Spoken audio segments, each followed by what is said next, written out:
मैं भारत को भारतीयता की मान्यता के आधार पर फिर से खड़ा करना चाहता हूं, उस काम में लगा हूं।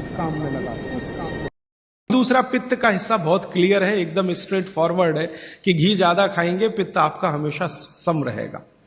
और ज्यादा घी खाने का जो समय है वो बारिश के दिनों में और ये जो गर्मी के दिन होते हैं ना, उस समय घी ज्यादा खाइए ताकि पित्त को कंट्रोल करके रखे। और वात के लिए मैं पहले ही बता चुका हूं, शुद्ध पित्त। अभी ये जितनी बात है आप सोचो कितनी सरल है, बस हमें अपनी जीवन शैली में थोड़ा बदलाव करना है। जीवन शैली में बदलाव से पहले मन में संकल्प लेना है कि जी हम तो ऐसे ही चलेंगे, दुनिया जिधर जाए जाए हमें उससे मतलब नहीं, हम तो ऐसे चलेंगे।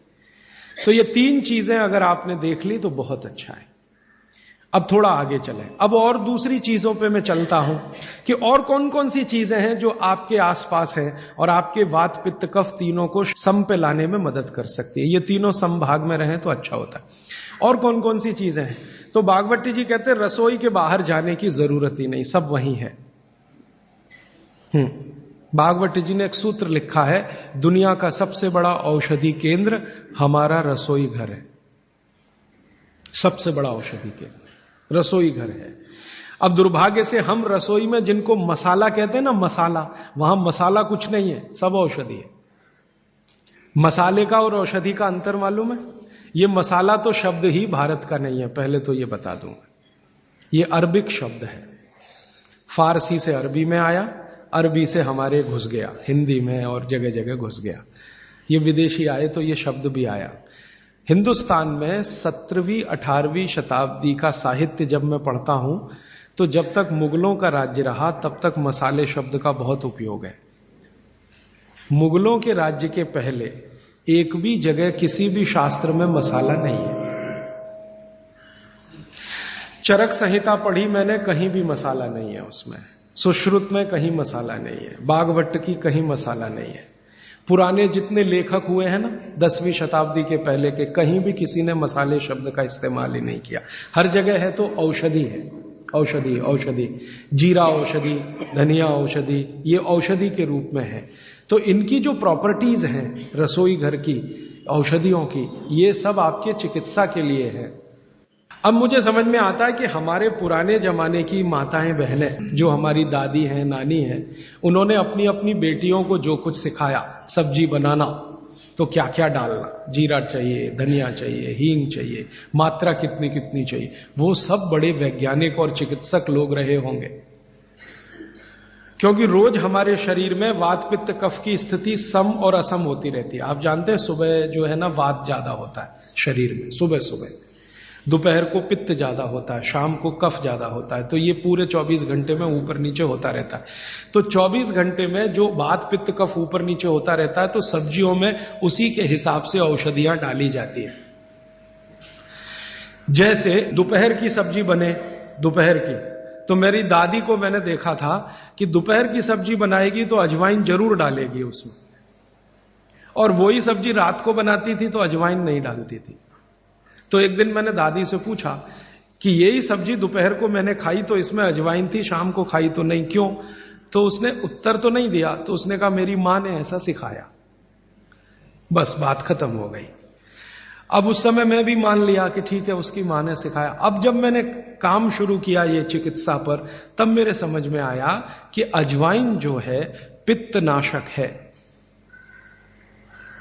घी के बाद, देशी गाय के घी के बाद जो सबसे ज्यादा पित्तनाशक दूसरी कोई चीज है तो वो अजवाइन है। और दोपहर को पित्त भड़कता है, आप जानते हैं, और वो स्वाभाविक है क्योंकि खाना खाने के लिए पित्त भड़कना ही चाहिए। तो उस समय अजवाइन डाली जाती है सब्जी में, क्योंकि दोपहर को ही शरीर को अजवाइन की जरूरत होती है पित्त को सम पे लाने के लिए। तो भारत में ज्यादातर माताएं बहनें ये बात जानती हैं कि दोपहर की सब्जी में अजवाइन चाहिए। दोपहर का दही है ना, दही का मट्ठा, उसमें भी अजवाइन का बघार लगता है। दोपहर की जितनी भी चीजें हैं ज्यादातर अजवाइन ग्रस्त होती हैं या अजवाइन से बनती हैं, क्योंकि पित्त को सम पे रखना है। तो आप सोचो, जो लोग ये कर रहे हैं वो बिना कहे कितना बड़ा काम कर रहे हैं। हमने उसका वैल्यूएशन नहीं किया, ये हमारी मूर्खता। हमारे यहां तो एक बहुत बड़ा दुष्कर्म इस देश में हुआ है। अंग्रेजों के हम गुलाम हो गए, तो सब कुछ हम भूल गए, अपनी चीजें। अंग्रेजों ने जो सिखाया वही हमें याद है। तो हम जीडीपी का कैलकुलेशन करते हैं अंग्रेजों के फॉर्मूले से। जीडीपी निकलता है इस देश का, ग्रॉस डोमेस्टिक प्रोडक्ट। तो मैंने बहुत बार इस देश के अर्थशास्त्रियों से पूछा कि जीडीपी में आप विचित्र विचित्र कैलकुलेशन करते हैं। जैसे भारत की पुलिस है, उस पर जो खर्चा हो रहा है वो जीडीपी का हिस्सा है। अगर चोरियां बढ़ी, डकैतियां बढ़ी, तो पुलिस का खर्च बढ़ेगा तो जीडीपी बढ़ेगा। और प्रधानमंत्री छाती ठोक के कहेगा मेरे जमाने में जीडीपी 10% से ऊपर बढ़ गया। सो व्हाट, पुलिस का खर्च बढ़ गया, माने चोरियां बढ़ गई, डकैतियां बढ़ गई, अत्याचार बढ़ गए, अनाचार बढ़ गए, तो जीडीपी बढ़ गया, तो क्या बड़ी बात है।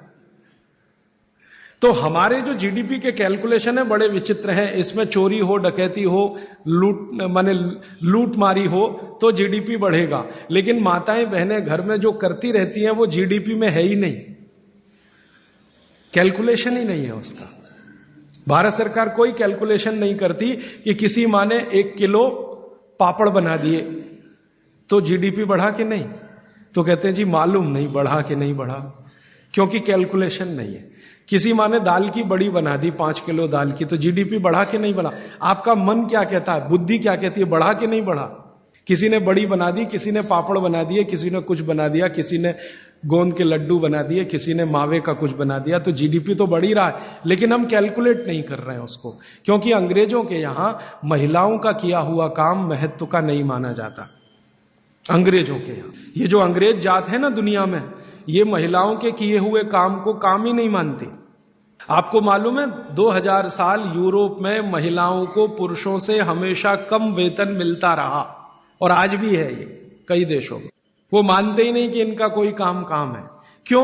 वो महिलाओं में आत्मा नहीं मानते। हां, यूरोप का सबसे बड़ा दार्शनिक है प्लेटो, वो कहता है कि स्त्रियों में आत्मा ही नहीं होती, आत्मा सिर्फ पुरुषों में होती है। तो स्त्री जो करे वो बेकार है, पुरुष जो करे वो ही अच्छा है।